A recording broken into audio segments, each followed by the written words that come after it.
லக்ஷ்மி ஸ்ரீ சேனல்ல உடல் சோர்வை நீங்கி உடலை நோயிலிருந்து பாதுகாக்க டாக்டர் பக்கமே போகாத மருந்து மாத்திரைக்கு பாய் பாய் சொல்லிடலாம். மூட்டு வலி, கை கால் வலி பிரச்சனை இருக்கிறவங்க டெய்லி ஒன்னு எடுத்துக்கினாவே போதும். ஈஸி, டேஸ்டி, ஹெல்த்தியான ரெசிபி எப்படி செய்யறதுன்னு பார்க்கலாம். வீடியோக்குள்ள போலாம் வாங்க. கேஸ் ஆன் பண்ணிவிட்டு கடாய் வச்சுக்கலாங்க. கடாய் நல்லா காஞ்சவுடனே 1 கப்பு கருப்பு உளுத்தம்பருப்பு போட்டுக்கலாங்க. இப்போ இதை நல்லா வறுத்துக்கலாம். இதிலிருந்து பச்சை வாசனை போய் நம்மளுக்கு நல்லா மனம் வர வரைக்கும் நம்ம வறுத்து எடுத்துக்கலாம். இந்த மாதிரி வறுத்து எடுக்கும்போது நம்மளுக்கு டேஸ்ட் ரொம்ப நல்லா இருக்குங்க. இதில் இரும்பு சத்து, நார் சத்து, புரதச்சத்து நிறைய இருக்கிறதுனால எலும்புகளை வலுவாக்கி மூட்டு வலியை குறைக்க உதவுகிறது. பாருங்க, இந்த மாதிரி தான் நம்ம வறுத்து எடுத்துக்கணும். இப்போ நல்லா வறுபட்டுச்சுங்க. இதை எடுத்து ஒரு தட்டில் போட்டு நல்லா ஆற வச்சுக்கலாங்க. அதே கடாயில் நம்ம 1 கப்பு பொட்டுக்கடலை எடுத்துக்கலாங்க. பொட்டுக்கடலைன்னு சொல்லலாம், சட்னி கடலைன்னு சொல்லலாங்க. இது 1 கப்பு போட்டுக்கலாம். இதில் கால்சியம், பாஸ்பரஸ் இருக்கிறதுனால எலும்புகளையும் பற்களையும் வலுவாக்கிறது. இது ரொம்ப வறுக்கணும்னு அவசியம் இல்லைங்க. லைட்டாக வறுத்தா போதுங்க. பாருங்கள், நல்லா வறுப்பட்டுருச்சு. இதையும் நான் ஒரு தட்டில் போட்டு ஆற வச்சுக்கிறேன். அதே கப்பால் 1 கப்பு எள்ளு எடுத்துக்கிறேங்க. நான் வெள்ளை எள்ளு தாங்க எடுத்துருக்கிறேன். அதையும் அதே கடாயில் போட்டுக்கலாம். இதில் பாலினை விட 9 மடங்கு அதிகமாக கால்சியம் உள்ளது. அதனால் எலும்புகள் தேய்மானத்தை தடுக்கிறது, மூட்டுக்கு பலம் சேர்க்கிறது. இதையும் நல்லா நம்ம வறுத்து கலர் சேஞ்ச் ஆகுங்க. அப்புறமா படப்படன்னு பொரியும். அந்த ஸ்டேஜ் வந்தோடனே நம்ம எடுத்துடலாம். பாருங்கள், நல்லா வறுப்பட்டுச்சு. இப்போ நான் எடுத்துடுறேன். இதையும் ஒரு தட்டில் கொட்டி ஆற வச்சுருக்கலாங்க. பாருங்கள், நல்லா உளுத்தம்பருப்பு ஆறிடுச்சுங்க. இப்போ மிக்ஸி ஜாரில் அதை நம்ம போட்டுக்கலாங்க. போட்டு நல்லா நைஸாக பொடி பண்ணி எடுத்துன்னு வந்துடலாங்க. பாருங்கள், நல்லா நைஸாக அரைச்சின்னு வந்துட்டோங்க. இந்த மாதிரி அரைச்சா போதுங்க. இதை ஒரு பிளேட்டில் கொட்டிடலாங்க.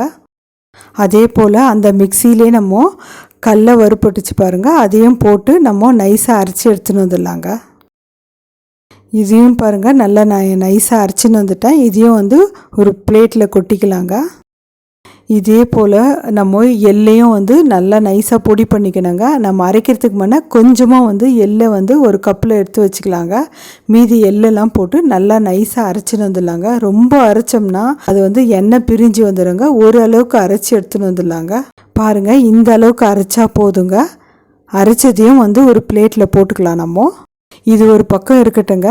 நம்ம ஒரு பாத்திரம் எடுத்துக்கலாம். எந்த கப்பால் நம்ம எல்லா பொருளையும் அளந்தோமோ அதே கப்பால் நம்ம 1 கப்பு வெல்லம் எடுத்துக்கலாங்க. நல்லா கூச்சி எடுத்துக்கோங்க. அதையும் கிண்ணத்தில் போட்டுக்கலாங்க. போட்டுன்னு எந்த கப்பால் நம்ம வெல்லம் அளந்தோமோ அதே கப்பால் 1/4 கப்பு தண்ணி ஊற்றிக்கலாங்க. தண்ணி ஊற்றிட்டு நம்ம கேஸ் ஆன் பண்ணி கேஸில் வச்சுக்கலாங்க. பாகுப்பதெல்லாம் தேவையில்லைங்க. ஜஸ்ட்டு கரைஞ்சா போதுங்க. ஏன்னா மண் தூசெல்லாம் இருக்குங்க. அதனால் நம்ம கரைச்சி எடுத்துக்கலாங்க. பாருங்கள், வெல்லத்தை இந்த மாதிரி கரைச்சி வச்சுக்கினா போதுங்க. இப்போ எடுத்துகிட்டு கேஸ் ஆன் பண்ணிவிட்டு அதே கடாய் வச்சு நம்ம அதில் இந்த வெள்ளை தண்ணியை வெடிக்கட்டி ஊற்றிடலாங்க. ஏன்னா மண் தூசெல்லாம் இருக்குங்க. அதனால் வெடிக்கட்டி ஊற்றிக்கலாங்க. வெல்லம் பாருங்கள் நல்லா கொச்சி வந்தோடனே இப்போ எள்ளு போட்டுக்கலாங்க. நம்ம எடுத்து வச்ச எள்ளை போட்டுக்கலாம். அது கூடயே 1/4 ஸ்பூன் ஏலக்காய் தூள் போட்டுக்கலாங்க.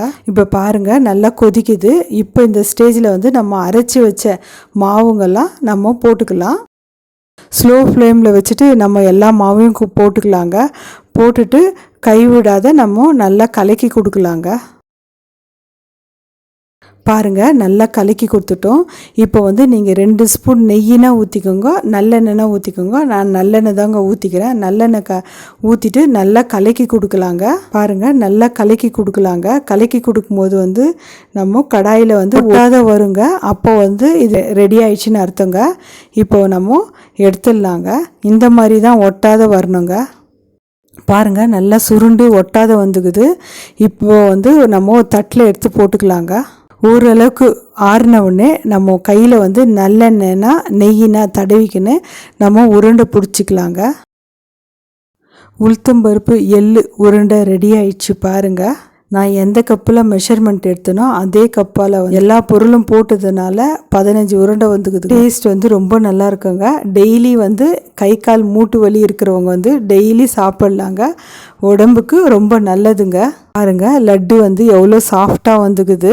நம்மள ரொம்ப சாஃப்டாக இருக்குங்க. சின்னவங்கலேருந்து பெரியவங்க வரைக்கும் டெய்லி வந்து ஒரு லட்டு எடுத்துக்கோங்க. நீங்களும் ஒரு டைம் செஞ்சு பார்த்துட்டு உங்கள் ஃபீட்பேக் எனக்கு சொல்லுங்கள். லைக் பண்ணுங்கள், ஷேர் பண்ணுங்கள், சப்ஸ்கிரைப் பண்ணுங்கள்.